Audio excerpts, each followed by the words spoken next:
The clerk's line about names chosen for convenience, and the way informers had sometimes promised to save their own skins by providing a list. I read out a counterfeit list Tyne and I had produced to save a man's life, and the crowd broke into the memory of that night. The confusion it had caused, the freed faces, the small triumph that tasted of iron and relief. Voices rose. I remember that confusion. They let a man go that day. They took a name that should not have been taken. Renaud's face narrowed. He demanded witnesses, legal proof in the forms his office recognized. That is the strangeness of bureaucratic power. It claims the right to designate what counts as evidence, and then excludes anything inconvenient by saying it is not recognized. But what happens when the excluded thing is shown not as theory but as made matter? Tyne produced the plate and lifted it to the light. You could see the shadow of letters, tiny hollows where ink would sit, the small miscut where an inexpert hand had adjusted type. He passed it to Jean Morel. Jean is a man who pauses too long before saying things that might hurt him. He has the look of someone who has been at the friction point between orders and mercy. When Tyne passed the plate to him, Jean's fingers closed as if holding a confession. He did not look at Renaud. He looked at the plate as if it were something he had been complicit with, and had not noticed until the weight of it pressed his palms. There were nights when lists were read aloud and names were taken from a sheet I did not understand, Jean said at last. His voice was not loud, but it traveled because of that small, raw honesty. I filed them. I misfiled them. I saw clerks argue over the order of things. I saw gifts tucked like coins between pages. I thought I did my duty. I was wrong. Sometimes the ledger recorded what the table decided. Sometimes it recorded what someone wanted recorded. I am no judge, only a file clerk. But I have seen he slipped then, as if remembering how to speak without the old fear. I have seen names placed to settle a debt or remove a nuisance. I did not blow the horn because I feared my house would burn. I can say now I did not do it alone. A low sound rose from the crowd. The first plane of disbelief slivered. There were faces in the square that clutched them like talismans, the ledger as absolution, and then faces that had no talisman and were free to hear. Among them someone called out an old name that had been on a counter list. A woman near me let out a sob. It is one thing to learn of systems with a cool head, and another to hear names you know spoken as if they were accounts. Renaud sought to repair the breach by offering a narrative of necessity. Lists are necessary, men must be called to answer. Order must be kept if we are not to return to the chaos of the old regime. What you call editing, he said, is administration. We administer, and that requires decisions. Who would have the power to do worse than we, if we were not so rigorous? There was a righteousness in his argument that had the ring of a confession. He had seen images of a past he feared, and he believed himself the bulwark. This is not an argument about competence, I answered. This is an argument about agency. If you set people's names as if they were facts of nature, if you treat the list as destiny, you give a small circle of hands the power to choose who dies. And you make everyone else accustomed to obedience. We are not children who must be instructed by authority. We are citizens who must be taught to read the instruments that govern us. I could see in his face the calculation of a man for whom words are policy. He called for testimony that would discredit the clerk's account, and men were pushed forward who had been trained to attest to the ledger's inviolability. False recollections are, in a public square, as persuasive as true ones when the voices are many and the posture is sure. I understood then that we were not simply arguing. We were staging a contest between forms of proof, the ledger's rituals of authority, and the gritty material proofs we had brought. There were moments of near collapse. Someone, an old soldier with a scarred cheek, rose and said that lists had kept them alive during days of anarchy, that the guillotine had been the only instrument that prevented a return of aristocratic violence. You cannot throw away everything that has kept us from bloodshed, he said. The crowd swayed. In truth, there is a way in which terror breeds its own stabilizers. People will accept certainty when the alternative is cold chaos. I felt the pull of that truth like a physical tug. I am not arrogant enough to pretend fear vanishes under an argument. But then there were other voices, a woman who had spent a night in the blackness of a cell because an informer's whim had placed her name on a list. A father who had watched his son carted to the market because someone had wanted land. Their stories, small and precise, landed like little stones dropped into water. Stories have a way of taking a ledger's abstraction and turning it into a face, a smell, a hurt. People remember faces. They are poor at remembering policy when they can put a name to a hurt. Lucy moved through the crowd like a breath. She handed out leaflets, our counter lists, that had been set in printing to mimic the tribunal's own form, and each leaflet that landed on a hand was a small act of desacralization.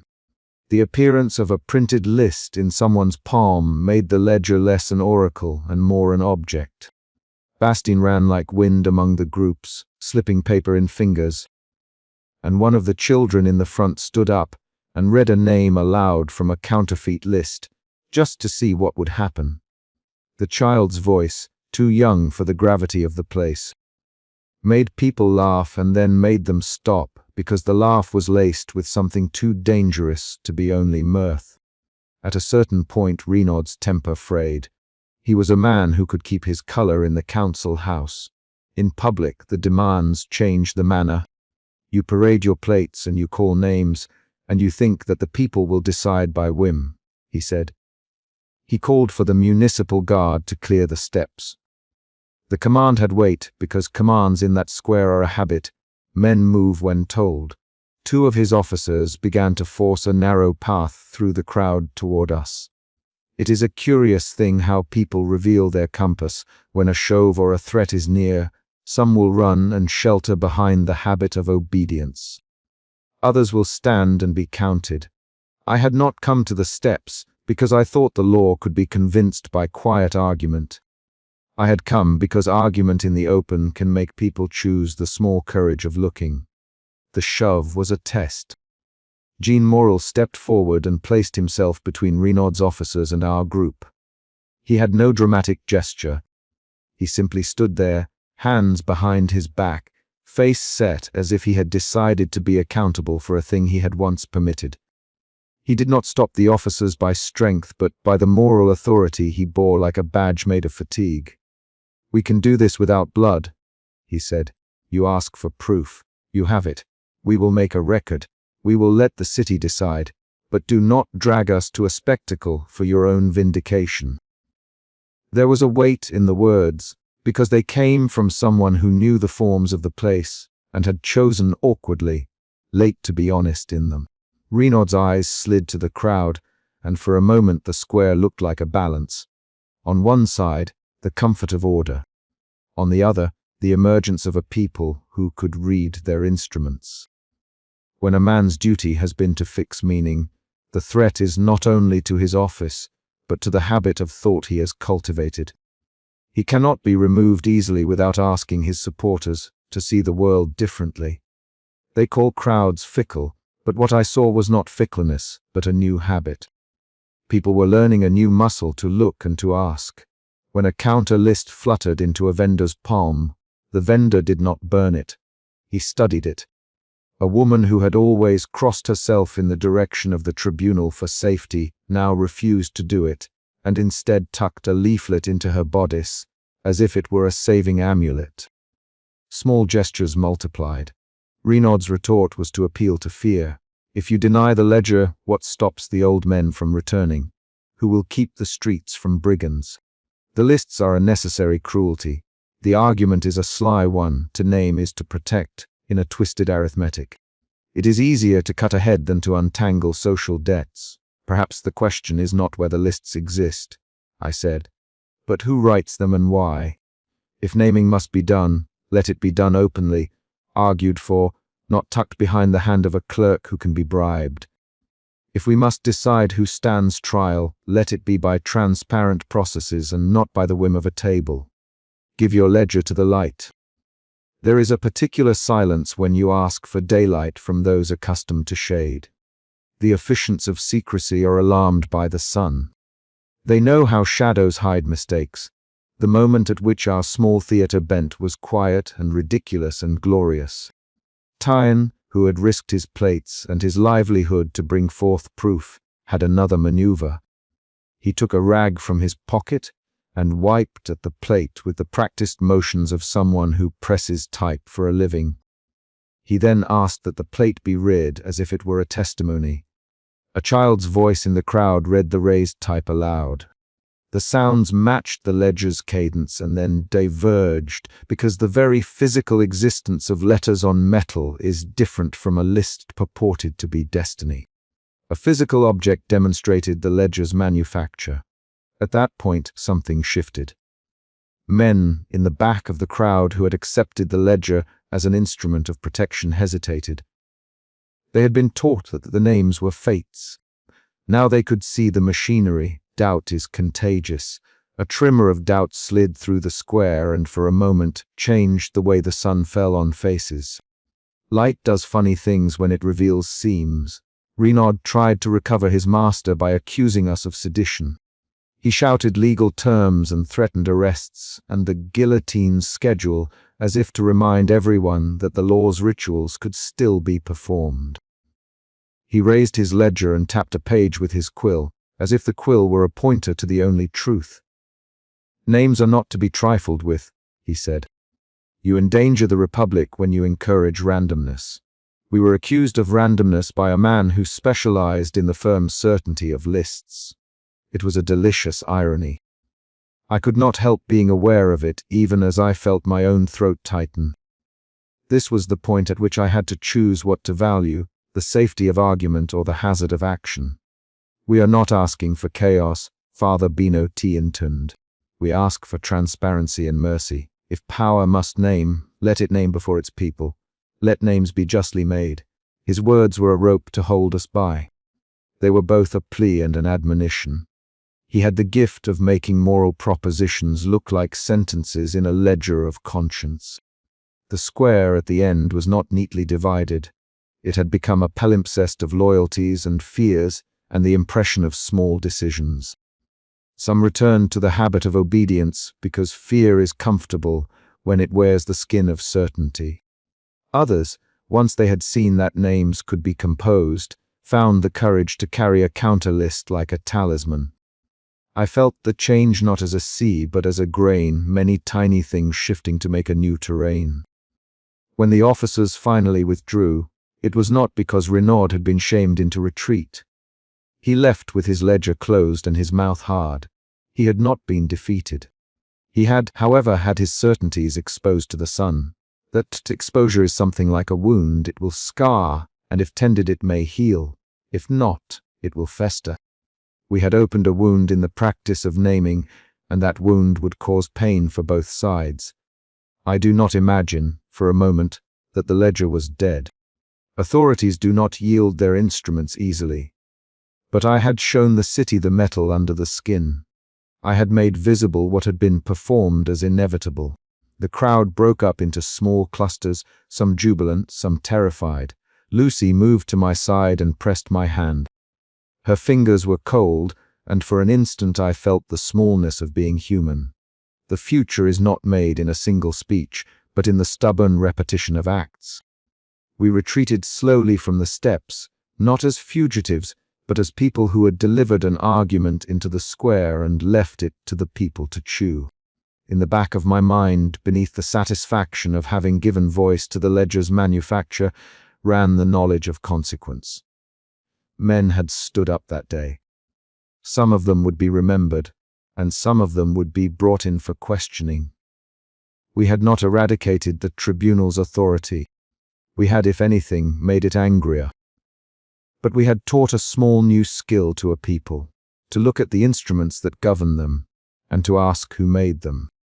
As we walked away, I thought of the ledger that lay now on the desk of the commissaire closed, but not unread. He would take my words, my accusations, and enter them into a column somewhere. He would argue that his duty required him to do this for the Republic. He would work, as his kind does, to translate dissent into records so it could be managed. That is why I had not relied solely on words, but had carried other things with me: a plate, a bit of marginalia, a clerk-signed confession. Objects are harder to translate away. The hook of the morning followed me like a shadow. At the edge of the square a boy lifted his head and read from a leaflet we had printed. The child's voice was thin but steadied itself on the letter M, my letter, and said my name. The sound of it, my name enunciated in the market's air, set my marrow to vibrating. Names, once spoken, tend to be reclothed in the weight of habit. I had placed my own onto a public page, and whether that act would save me or mark me I could not yet tell. The steps behind us were already tasting slightly of scandal, and I knew the ledger would not sleep easy. We left the square swarming with a new vocabulary for discontent. The work ahead would be quiet and patient, margins to marginalia, plates to plates, careful slips of paper tucked into bindings. The conquest of habit is not achieved by one speech, but by the accumulation of acts that teach people to read the instruments around them. The commissaire would close his ledger that night and write his own counter-line. But everyone who had been there, who had seen a plate or heard Jean Morel's hushed truth, had a new way to look at the world. That is a small beginning, dangerous and fragile, and the blade that the city keeps might yet fall on those who refuse the old order. Or perhaps it would not. Therein lies history's cheap and dear lesson. I tucked my hands into my sleeves and felt the little colosses on my fingers, the marks of a life of touching paper. They were a kind of armor. When a name is placed on a page, it is a wound and a promise. To have made the place where names are made visible is an act of provocation.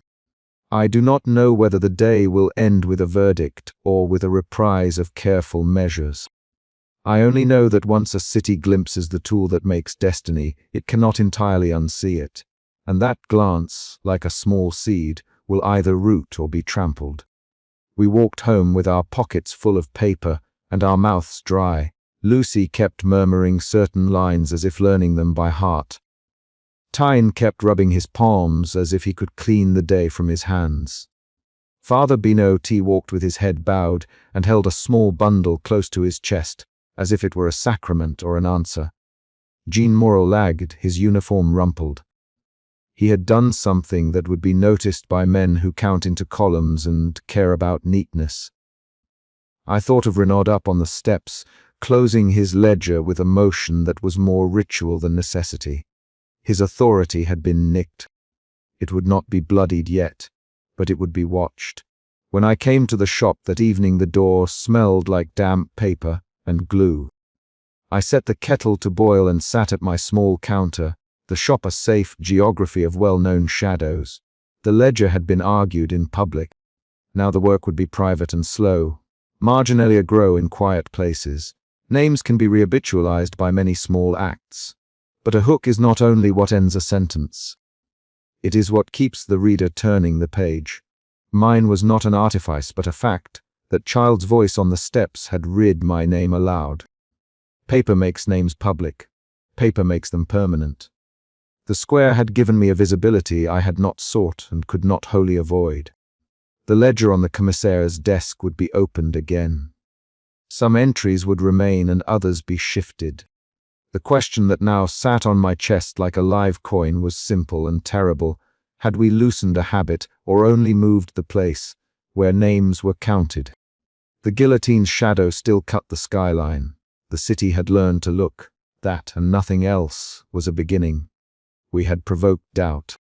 Whether that doubt would save us or slay us would be decided in smaller rooms and in the slow work of records. When I lay awake that night, the image that kept returning was one child's voice pronouncing my name. It was a small, bright thing, like a match struck in a dark room. It could light a lantern, or it could set straw to flame. The choice had been given to the square, and the square had chosen to look. Whether looking would be enough, I could not yet say. The ledger's next entry awaited us all, and there, at the edge of thought, the sound of a quill deliberate, patient beckoned. Somewhere, In a room with a candle and a table, men in uniforms would write their answers. Their handwriting would decide whether to sustain the old habit or to adapt. The steps still cold beneath their soles, the square breathed and divided, and I, who had once kept my ledger beneath my pillow, realized that to know a name is not the same as to be able to keep it from being reclaimed. The night closed with that uncertainty pressing like a book on the chest, and I learned anew what the margins teach. The story isn't finished until the last hand sets down its quill. The hook was not a flourish, it was a certainty left open. Someone would go to sleep that night and dream of lists. Someone would wake and decide, I had spoken. They had looked. The rest would be written by hands, and by the small, stubborn work of people who had learned to read them. I have always thought of lists as a certain sort of weather plane, implacable, the kind of thing that settles over a street and changes how people move without a sound. They are not the sudden thunder that splits a tree, nor do they arrive as a proclamation. They fall like fine rain, settling in the ledger of the city's memory until clothes and curtains are stained by them. That morning on the tribunal steps the rain became theatrics, a measured fall that revealed how we had learned to stay indoors because a paper told us to. There were two things I had rehearsed in the quiet of the shop: how to copy type until crooked letters stood straight, and how to speak in a voice that invited no patronage. Speaking plainly has always been a strategy. It is easier to be believed when one offers little artifice. The square was full when we arrived, so full that the breath of it touched my face like a linen veil. Bastien moved among the crowd, a thin flutter of leaflets in his hand. Madeleine had found places among the more affluent, her fans folded like flags. Jean Morel was in uniform, but wore his mercy with the slowness of someone who had practiced evasions for a long time. Tyne limped a touch at his gait, the char smell of his hands refusing to be scrubbed away. And Lucy walked with the hollowed courage of a woman who has already been emptied by fear and then filled with something sharper. We accused the ledger of nothing mystical. We accused it of craft. My accusation required meters of paper to be set against one thin book and a single, public, judicial gaze. Renaud arrived like he always does, ledger upright, the quill tapping the edge of his sleeve in the kind of cadence that had intimidated parish clerks into neat lines for years. He believes in ledgers the way a priest believes in last rites. Whether he believes in his own moral calculus, I cannot claim to know. His face is a map of many calculations, of nights when he thought an order might save rather than kill. He can be tender in a way that scares me, the same tenderness that convinced him names must be administered. They brought Lucy out first, for reasons I would never understand entirely. Perhaps they wanted to show the public that the state could take the young and make them speak. Perhaps Renaud wanted to use the very coercion that birthed confessions to make his point about the necessity of his ledger's accuracy. She stood beneath the tribunal's portico and her voice trembled at first. Coercion is a small, precise destruction. It cuts the muscle of memory until the will offers whatever will make the pain go away.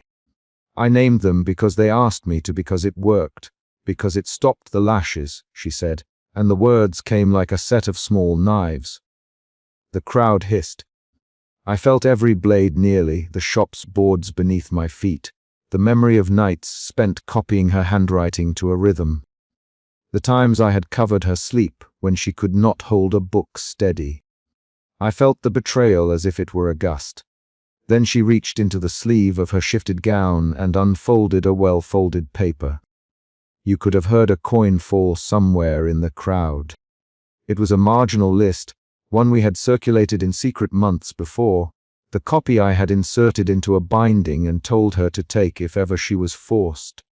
The handwriting matched our forgery down to its crooked R, and the way we had smudged the black ink with a thumb to make it look hurried. They told me to sign what they named, she said. They did not show me the plates. I signed for sleep. I placed my name to the page because they promised me a bed. Her voice shifted. She began to read from the margin. She read the names we had planted. The crowd heard, and the sound of that reading was like a river finding a new bank. Where once there had been a ledger's authority, there now rose a chorus of voices, asking how many hands touched the paper before the state read it aloud. Renaud's jaw moved. He is not given to theatrical collapse, but I saw the ledger in his hands falter like a man offered a mirror that shows him an unaccustomed face. He narrowed his eyes and called for order with the sort of bark that snapped dogs' ears in the crowd, an old tactic. He has always relied upon the cadenced fear that makes people tidy themselves in public. "This is theatrical deceit," he called. "These are false lists, forged by those who do not understand the necessity of order. We will not be distracted by rumormongers and forgers." It was Tiny's turn next. I had thought about what it would mean for him to testify. I had not let myself imagine how closely his voice would arrive like smoke in the square. He admitted to burning plates. He did not dramatize the flames. He told us plainly how iron letters were laid on the wood stove, how he had watched type curl and split into blackening tongues, how the metal gave a thin, mournful sound when it split. "I burned them to make a counterfeit stronger," he said. "I thought if no plates existed, no one could tie the forged lists to a particular press. I was wrong to think the only question was plates, and not the accounting that placed names beside dates. The smell of char was only in memory for most, but when Teen said the word, the square shivered. Papers traded hands. A woman in the third row pressed a handkerchief to her mouth. In small acts the public felt the mechanics of the ledger being explained. They began to ask about clerks, about how names arrive in lines like bones on a rack. If the ledger was a thing made, then perhaps men had been named by design and not by fate. Father Guillotine, whom I had begged and argued with until his face went grave, spoke in his calm, measured voice. He is not showy. He does not make oratory of what he calls small duties. But he spoke of confession as a storehouse of names, of parish records read by new officials who had little interest in pastoral nuance and more in how lists could be arranged to maintain public order. "There are clerks who keep tables of who frequents what chapel," he said. "There are registers that are transcribed not for piety, but for expediency. A system forms when men begin to rely upon convenience." He named a scribe who had been reassigned to the tribunal a month earlier. He described marginal notations that read like instructions. It is one thing to say that the ledger can be forged. It is another to supply the mechanisms by which that forgery becomes state practice. Father Guillotine supplied names and habits and the small, domestic spaces in which such foul work takes place. When Renaud rose to counter, he did not raise his voice. He is a man who believes in slow drowning rather than loud denunciation. "You would have us dissolve the instruments of judgment because of an isolated forged list?" he asked. "You would call into question decades of record-keeping because of the artifice of printers?"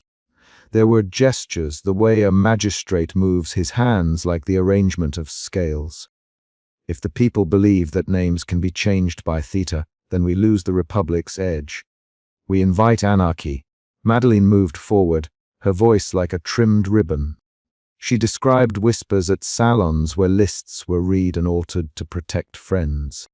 Her testimony was a realpolitik account of how social maneuvering had saved lives the scribes deemed expendable. Her evidence was not of plates nor of clerks, but of practices, the bath of rumor in which names could be softened, diverted, delayed. She had always been a woman who knew how to make a rumor into a shield or a spear. The executioner's journeyman was brought, looking as if he would rather be anywhere. He spoke of procedures he had to follow, names read in order, chords made in a fashion that allowed for efficiency, the dark little rituals that made execution feel mechanical. He told of an instance when the roll was rechecked and the order shifted because of a clerk's annotation. "It is not always fate," he said. "Sometimes it is an office calendar, like the way a baker sets out the loaves.